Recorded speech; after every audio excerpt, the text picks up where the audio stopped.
Hey guys, Mr. Mini Painter here, and today I'm going to show you how I painted Karnak from the Marvel Crisis Protocol game by Atomic Mass Games.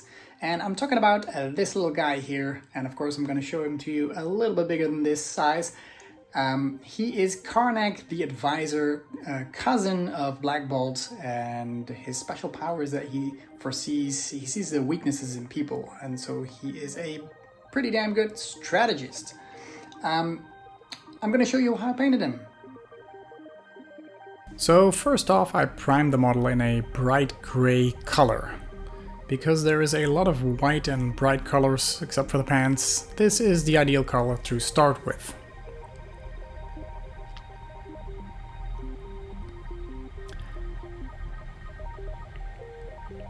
The first we're going to do is apply skin tone, and for that I'm using Bugman's Glow as a base color.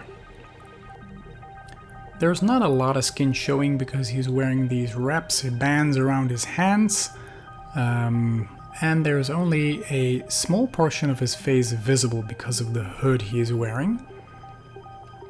So make sure you get everything before you continue highlighting it.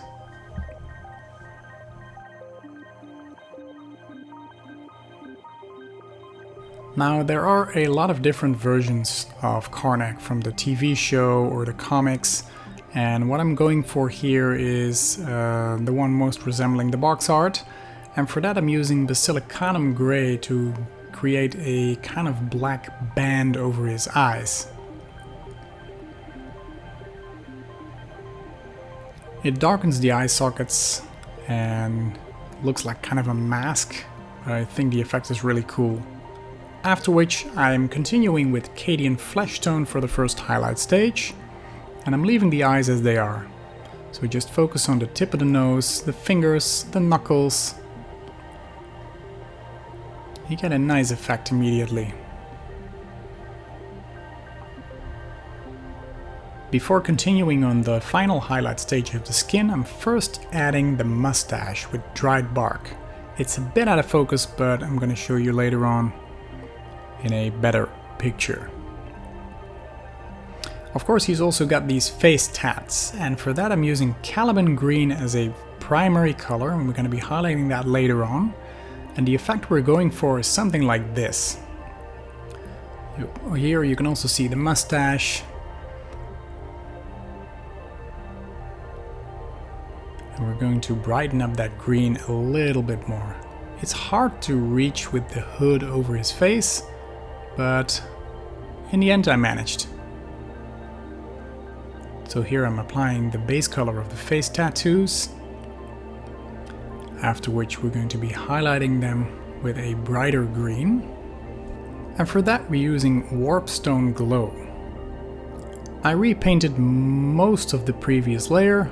You can leave some dark edges out if you want.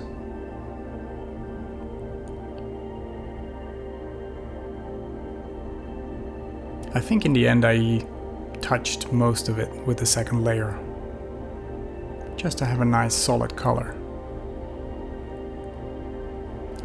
The eyes I painted in with Palette Witch Flesh.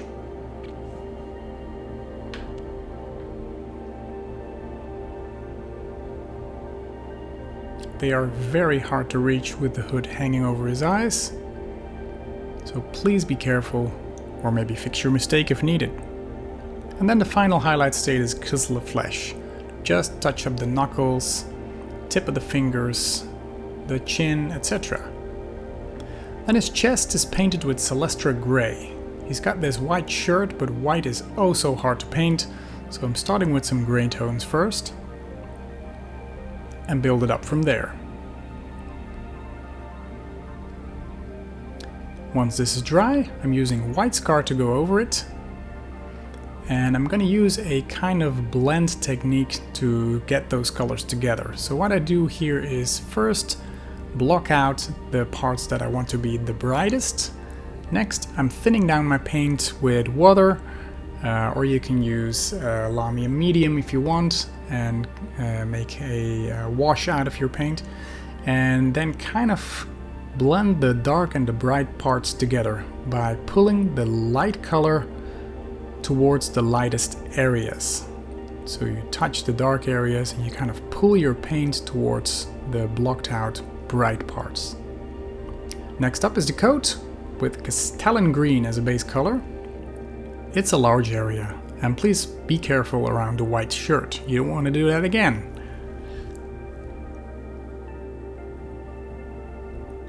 Before we continue highlighting it, I gave the bands a base coat of gray cere. It just wraps around his hands.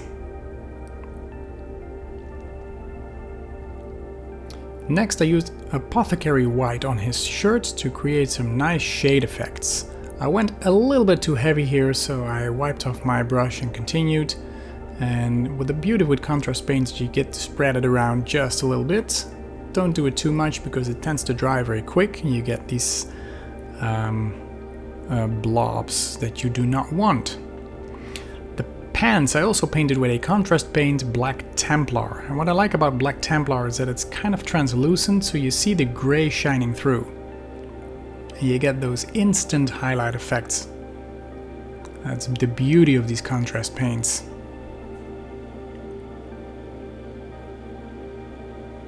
Now I used Mechanicus Standard Grey for the base of the model and also emphasized some of those highlights on the pants and shoes. Next we're going to continue on the coat with Lorraine Forest. I covered most of the coat with this color and left only the recesses dark with the previous Castellan green. Now I went a bit off camera here, I'm sorry about that, but you get the idea. So just pick out most of those large areas and leave those creases and folds nice and dark. As a final highlight for the coat, I'm using Elysian Green, which is kind of a yellow tone and a nice next step in this process.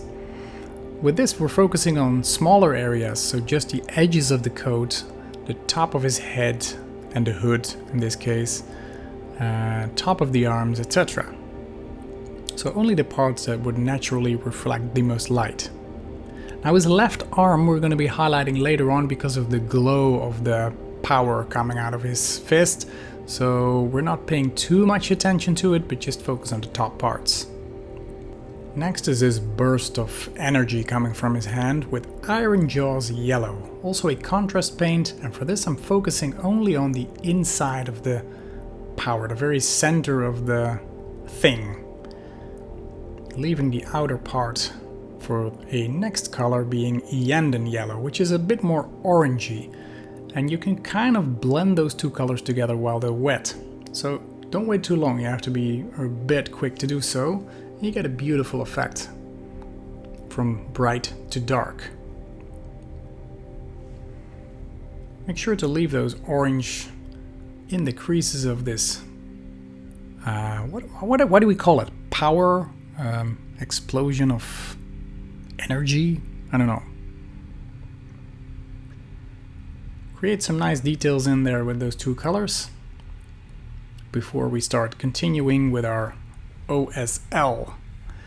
And what we're going to do here is use the first color, the Iron Jaws Yellow, and paint over his arm and also the band. Just imagine where the light would come from and color that. So starting from his fist, go backwards and decrease the amount the further along you go, because it's very bright at the fist and it tends to get a bit less towards the end. Just experiment with this. The beauty of this yellow is that you can see the previous colors shining through.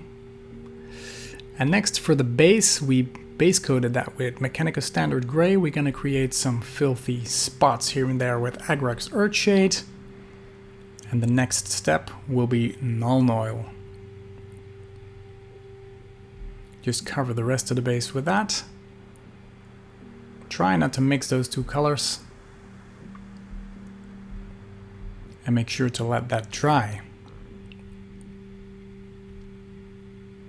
Now off camera I also added some white scar to the bands around his fists, just to add a little bit more detail. Final step, some administratum gray as a dry brush over the base. And you can highlight that even further with some gray cere if you want.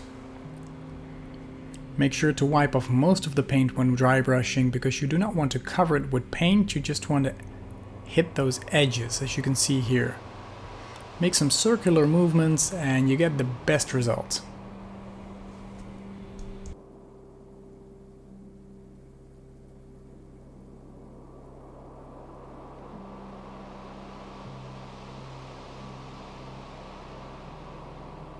And here's our final result, Karnak, member of the Royal Court and the Inhumans. In the end, it wasn't a very difficult paint, but a beautiful result if I say so myself. And I am saying so myself, so I think that counts. If you like this kind of videos, please consider subscribing to the channel and leave a comment, I'd love to hear from you. For now, thank you so much for watching, and I hope to see you in one of my next videos. Bye bye!